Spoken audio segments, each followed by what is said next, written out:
Je me présente, je m'appelle Ly Hamadi, d'origine sénégalaise. J'ai grandi à Bruxelles, j'ai joué dans différents clubs dans le Brabant et depuis une dizaine d'années je suis coach de basket. Euh, les dernières années j'ai fait dans le basket féminin, je suis spécialisé dans le basket féminin et puis cette année c'est ma première année où j'ai fait le pas vers le basket masculin. Je suis assistant coach à Willebroek en D1 chez les hommes. Mon choix pour le basket féminin, en fait, c'est arrivé. J'ai même pas d'explication en fait. C'est qu'à un moment donné, on m'a appelé. En étant joueur, je coachais de temps en temps dans des équipes. Je coachais des garçons, des jeunes, mini, cadets. Et puis un jour, on m'a appelé à Opwijk, c'est un peu en dehors de Bruxelles, pour reprendre une équipe de jeunes cadettes, mais qui jouait aussi en régional. Et j'ai dépanné le club parce que c'était un club dans lequel j'ai joué auparavant. Et donc j'ai commencé là, et puis ça m'a plu. Et puis finalement, le groupe était motivé, c'était des jeunes filles qui voulaient vraiment s'entraîner dur. Et je suis resté là pendant 4 saisons. Après ça, je me suis posé la question, est-ce que je reste dans le basket féminin ou est-ce que j'essaie d'aller côté masculin? Mais là, j'ai eu l'opportunité de quitter, on va dire, Bruxelles ou le Brabant. Je suis parti à Willebroek. Et à Willebroek, j'ai eu un beau challenge où je suis arrivé en R2. Et l'année d'après, tout de suite R1. Et on est monté tout de suite en D1. Donc ce qui a fait que tout a été très très vite. Et je me suis retrouvé assez vite en première division à Willebroek. Et bon, par la suite, j'ai fait mon parcours. J'ai fait 3 saisons à Gand.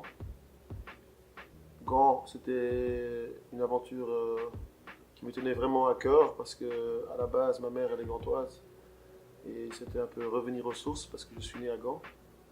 Et donc j'ai eu 3 belles années là-bas où on est arrivé 2 fois en play-off. Et c'est comme ça un peu mon parcours dans le basket féminin. Un modèle dans le coaching, pas vraiment en fait. J'ai eu plusieurs coachs en tant que joueur. J'estime qu'on peut apprendre de chaque coach. Moi, j'ai eu comme ami, comme coach, comme coéquipier Pascal Angelis, que je connais depuis plus de 20 ans, qui est maintenant à Charleroi. C'est un coach qui m'a marqué, parce que j'étais d'abord adversaire, puis on a été coéquipier, puis j'ai joué pour lui ici à Bruxelles même. Et il avait une certaine philosophie et certains points que j'ai vraiment utilisés une fois que moi je me suis lancé dans le coaching. Sinon ici en Belgique, il y a plein de coachs, que ce soit en D1 ou même en régional ou plus bas. Moi je pars du principe qu'avoir un modèle, c'est difficile. Je préfère essayer de récolter plusieurs points positifs chez certains coachs et essayer de faire ma propre philosophie et ma propre façon de travailler.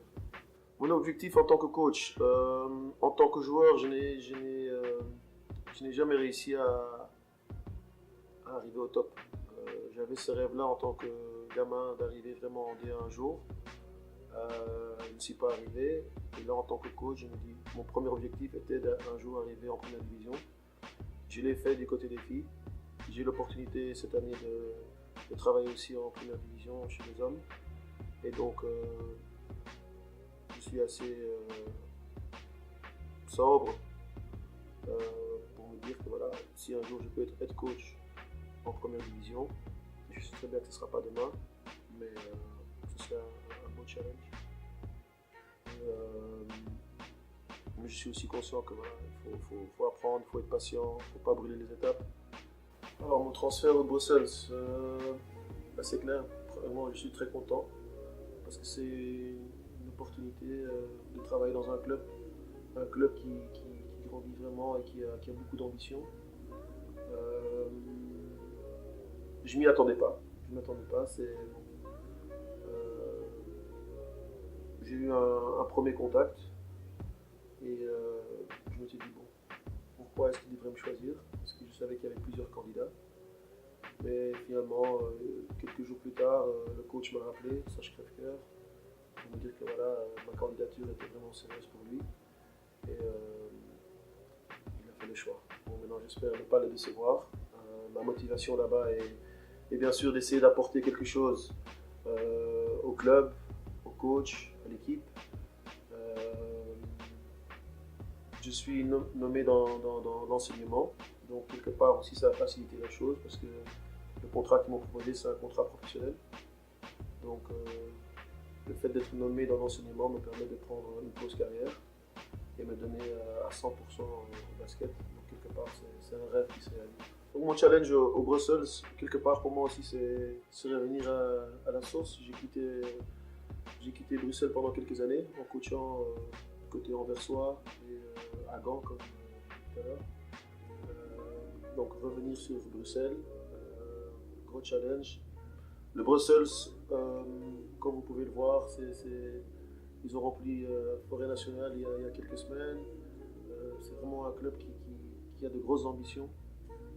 Et le fait de faire partie de ce staff, quelque part aussi c'est une fierté. Et je vais tout faire pour apporter mon expérience d'assistant coach, d'ancien joueur et me donner à 100% au basket.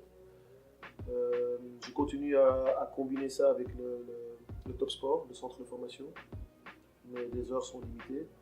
Et donc j'ai un accord avec le club qui me permet encore de combiner encore 2-3 séances d'entraînement au centre de formation Top Sport. L'équipe nationale, j'ai fait 7 campagnes européennes avec l'équipe nationale belge pour jeunes, en U16, U18, U20. Et ma première sélection était en 2010, où j'étais l'assistant de Daniel Goutal. Mais en fait, je dois revenir quelques années en avance, et en 2007, j'ai recroisé un ancien coéquipier qui est Arvid Dils. Arvid Dils qui est dans le monde du basket féminin un coach très réputé. Et au moment où je l'ai rencontré, en fait, il m'a proposé un poste au centre de formation Top Sport à Louvain. Et en fait, c'est de là que tout a commencé parce que dans la première année déjà, j'ai été nommé comme sélectionneur du Brabant flamand. L'année suivante, de toute la région de la Flandre. Et à la suite, c'est qu'à ma deuxième ou ma troisième année, j'ai eu l'opportunité de commencer en tant qu'assistant. Et donc, cet été, je vais faire ma 7e campagne. Entre-temps, j'ai eu aussi une campagne européenne avec les Belgian Young Cats. C'était un projet U23, donc moins de 23 ans, qui jouait avec des filles de différents clubs, mais qui, pour la campagne européenne, formait un club, une équipe. Et, donc ils ont fait ce projet pendant, je pense, 4 ans. Et donc en 2012, j'étais assistant là-bas aussi. On a joué un peu partout en Europe, en Eurocup. Cette année n'a pas été une année très facile pour moi. Tout a commencé déjà en pré-saison, où j'ai dû rater les 2 premières semaines de la pré-saison, alors que je venais de signer avec le Brook ma première année assistant coach en D1. J'ai dû m'absenter pendant 2 semaines pour le décès de mon oncle. Donc je suis parti en urgence au Sénégal. Je suis revenu, j'étais malade, donc j'ai dû encore m'abstenir un peu pendant la première semaine de septembre.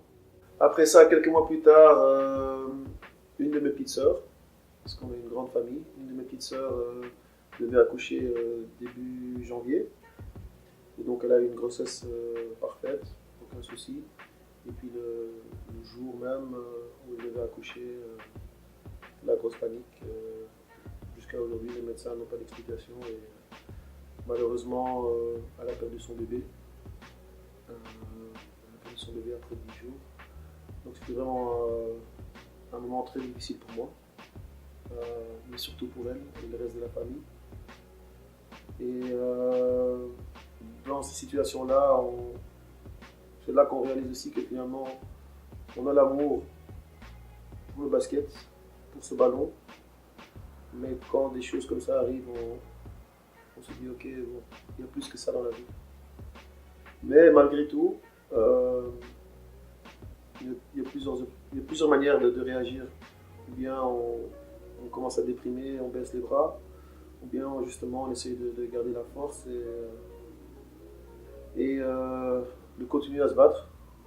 Euh, je me dis que je ne suis pas le seul à qui ça arrive, des choses comme ça. Et ça fait partie de la vie. Malheureusement, la mort fait partie de la vie. Mais c'est clair que c'était une période très très difficile. Et maintenant encore, c'est arrivé au mois de janvier, mais il n'y a pas un jour sans que je pense à ma petite nièce. Mais je continue. J'ai mes enfants, j'ai ma femme, j'ai ma mère, j'ai mon père, j'ai mes frères, mes soeurs. On est là et on essaye